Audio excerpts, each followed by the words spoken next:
ఈరోజు నేను ఈ ప్రెస్ మీట్ పెట్టడానికి గల కారణం మన ఆంధ్ర గూండారాజ్, ఆంధ్రప్రదేశ్ మాఫియా డాన్ జగన్మోహన్ రెడ్డి చేసిన ఒక ఘనకార్యాన్ని మేము ముందుకు తీసుకొద్దామని ఈ మీడియా మిత్రులందరినీ కూడా ఆహ్వానించడం జరిగింది. ఇక సూటిగా సుత్తి లేకుండా మనం విషయంలోకి వెళ్ళిపోదామండి. మీకు ఒక వీడియో చూపిస్తాను. అతను జగన్మోహన్ రెడ్డి తన జీవితంలో చేసిన మేలేంటి, తనకి ఎంత గొప్పగా సహాయం చేశాడు అనేది టెస్టిమోనీ ఇవ్వడానికి మన ముందుకి బోరుగడ్డ అనిల్ అనే ఒక వైసీపీ కార్యకర్త నాయకుడు మన తెలీదు. అతను ఈ మధ్య ఒక 2-3 రోజుల క్రితం ఇచ్చిన ఒక ఇంటర్వ్యూ ఈరోజు రాష్ట్ర వ్యాప్తంగా అదే హాట్ టాపిక్ అయిందండి. ఆ బోరుగడ్డ అనిల్ అనే వ్యక్తి నన్ను జైలు నుంచి రిలీజ్ చేయించింది జగన్మోహన్ రెడ్డి, నా వెనకున్నది జగన్మోహన్ రెడ్డి, జగన్మోహన్ రెడ్డి కోసం పనిచేసిన లీగల్ టీం నా కోసం పనిచేసింది అని డైరెక్ట్ గా ప్రెస్ మీట్ లో చెప్పాడు. అయితే అంత గొప్పగా ఈయన బయట తీసుకురావడానికి ఈ రాష్ట్రం కోసమో దేశం కోసమో పోరాడిన మహావీరుడైతే కాదు అతను. ఈ రాష్ట్రంలో ప్రజల కోసం ప్రజల తరపున మాట్లాడిన ప్రజా ఉద్యమకారుడు కూడా కాదు. అయితే మరి ఇలాంటి వాడిని సాక్షాత్తు ఒక మాజీ ముఖ్యమంత్రి, ప్రస్తుత పులివెందుల ఎమ్మెల్యే గారు ఎంత ప్రేమగా ఎంత కేర్ చూపించి వాడిని బయట తీసుకురావడానికి గల కారణం, ఇంతకీ ఈ బోరుగడ్డ అనిల్ అనే వ్యక్తి చేసే పని ఏంటి, అతను ఎందుకు జగన్మోహన్ రెడ్డికి నచ్చాడు, ఒకసారి అతను చేసే పని ఏంటి, అతని పెర్ఫార్మెన్స్ ఏంటి అనేది కూడా ఇంకో వీడియో రూపంలో మీకు చూపిస్తానండి. ప్లీజ్ ఆ రెండో వీడియో ప్లే చేయండి సార్. చేతికేసిన సంఖ్యలు తీసే చాలు నా కొడకలారా, అరగంట 9 నా కొడకలారా మీ తలకాయలు తీసేస్తాం. రోజు 10 మందితో పడుకునేది సాఫ్ట్వేర్ ఇండస్ట్రీ. వైఎస్ఆర్ సిపిని అంతం చేస్తావా? నిన్ను పుట్టించిన నా కొడుకు బయటికి రావాలా? నీ అమ్మల కొడక. ఇక్కడ ఆంధ్రప్రదేశ్ లో ఒకటి ఆడికి పడితే పోయి ఆడికి పోయి ఉంటది. ఇంట్లో హ్యాంగర్ కి తగిలిచ్చిన సొక్క వేసుకొని బయటకు వస్తే అన్ని తెగిపోతాయి. అన్ని ఆ తర్వాత నీ పిల్లల్ని, నీ ఇంట్లో ఉన్న నీ పిల్లల్ని ఎతికి మరీ నాలాంటి అప్పచెప్పాలి. ఇప్పుడు సీఎం ఆర్డర్ ఇస్తే అబ్బాయి కొడుకు నేను లేపుతా గంటే మీరు వాడు మాట్లాడిన మాటలు విన్నారు. ఇంకా చాలా మాటలు మేము కట్ చేసామండి. చాలా మాటలకి బీప్ సౌండ్. ఇంకా అతను మాట్లాడిన మాటలు కుప్పలుగా ఉన్నాయి, దాచాం. ఇలాంటి వాడిని అర్జెంటుగా జగన్మోహన్ రెడ్డి తన లీగల్ టీంని పెట్టి బయటికి తీసుకురావాల్సిన అవసరం ఏముందని ఈరోజు ఆంధ్రప్రదేశ్ ప్రజల తరపున నేను జగన్మోహన్ రెడ్డిని ప్రశ్నిస్తున్నాను. నిజంగా జగన్మోహన్ రెడ్డి మీకు చిత్తశుద్ధి ఉంటే వీడు మాట్లాడిన మాటల వీడియోలు మీ ఇంట్లో ఉన్న మహిళలకు వేసి చూపించే దమ్ము మీ జగన్మోహన్ రెడ్డి గారికి ఉందా అని నేను అడుగుతున్నాను. ఏమి ఈ రాష్ట్రానికి ఏం మేలు చేశాడని మీ సాక్షాత్తు మీ లీగల్ టీంను ఉపయోగించి ఇలాంటి క్రిమినల్ గాడిని, ఇలాంటి రౌడీగాళ్ళని మీరు ఎందుకు బయట తీసుకొచ్చి ప్రజల్లోకి, జనజీవన స్రవంతుల్లోకి ఎందుకు మీరు కలిపేస్తున్నారు?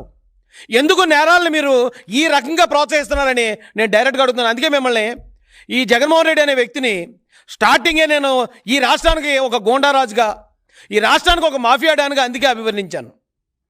ఆ వీడియోలు ఒకసారి మీ ఇంట్లో ఉన్న మహిళలకు చూపించండి.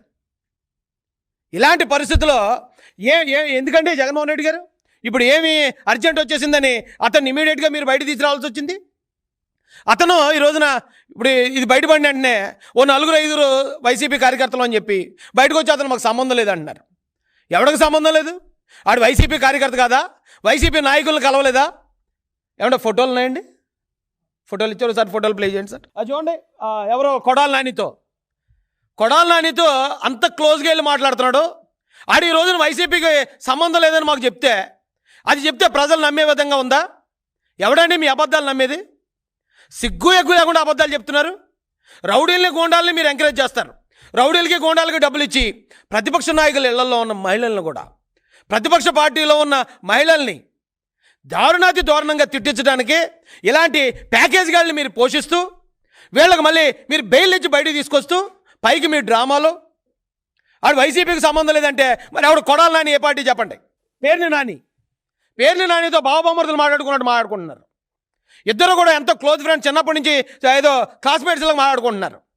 ఒక మంత్రితో అంత క్లోజ్గా వెళ్ళి ఎవడు మాట్లాడగలడు? ఆడు వైసీపీ కాదా? చెప్పడానికి సిగ్గు అనిపిస్తుందా లేదా? ఏదన్నా ఒక సిగ్గుమాల పని చేసినప్పుడు అది మీరు మేము చేసామని చెప్పుకోవడానికి కనీసం ధైర్యం చేయండి. ఒక పక్కనేమో ఎదో పనులు చేసుకుంటూ వెళ్తారు, మరో పక్కన అతను మాకు సంబంధం లేదని ప్రచారం చేస్తూ ఉంటారు. సజ్జల రామకృష్ణారెడ్డి గారితో చూడండి, సజ్జల రామకృష్ణ సకల శాఖ మంత్రితో ఎమ్మెల్యేలు, మినిస్టర్లకు వెళ్ళకపోయారు ఆ రోజున. ఈ 420 గాడు, ఈ బూతురాయుడు గాడు వీడు వెళ్ళి ఎలా కలవగలిగాడండి? అంటే ఎలాంటి టీంని మెయింటైన్ చేస్తారు? ప్రతిపక్ష నాయకుల్ని అటాక్ చేయడానికి, మానసికంగా కృంగదీయడానికి ఇలాంటి పేడి బ్యాచ్ల్ని, ఇలాంటి గోండాగాల్ని పోషించే వాళ్ళని గోండారాజు అనకపోతే ఏమంటారండి? వీళ్ళు పోషించింది కాకుండా ఇప్పుడు మళ్ళీ వాళ్ళని బయట తీసుకురావటం. మీరు గమనించారు లేదో, ఇందాక ఫస్ట్ వీడియో చూపించినప్పుడు అతను చెప్పింది ఏంటంటే లీగల్ టీము కేవలం ఈ రాష్ట్రంలో ఇద్దరి కోసం పనిచేసింది. జగన్ లీగల్ టీము ఒకటి నా కోసం అంటే బోరుగడ్డ అనిల్ కోసం, రెండోది సీతారామాంజనేయులు అంటే ఒక పోలీస్ అధికారి కోసం. అంటే ఈ జగన్మోహన్ రెడ్డి అనే ఒక గోండారాజుకి ఇక్కడ ముఖ్యమంత్రి పదవి ఇస్తే ఇలాంటి గోండాగాళ్ళనే కాదు పోలీసులను కూడా అతను రౌడీజానికి ఉపయోగించుకుంటాడు అంటానికి ఇంతకన్నా ఆధారం ఏమైనా కావాలా? ఆ డైరెక్ట్గా వచ్చి చెప్తున్నాడు, నేను జగన్మోహన్ రెడ్డి ప్రియ శిష్యుణ్ణి, నాకు అతనే నన్ను పిలిపించాడు అని చెప్తూనే మేము పోలీసులు ఏకమయ్యాం. 2019 నుంచి 24 దాకా ఇలాంటి గోండాగాళ్ళు పోలీసులు ఏకమయ్యి మేము జగన్ కోసం పనిచేసామని క్లియర్గా టెస్ట్ మోన్ ఇస్తూ ఉంటే, ప్రజలందరి ముందు మాట్లాడుతూ ఉంటే ఆడు మావోడు కదని చెప్పి ఆడుతున్న మీ డ్రామాలు నమ్మేది ఎవడో.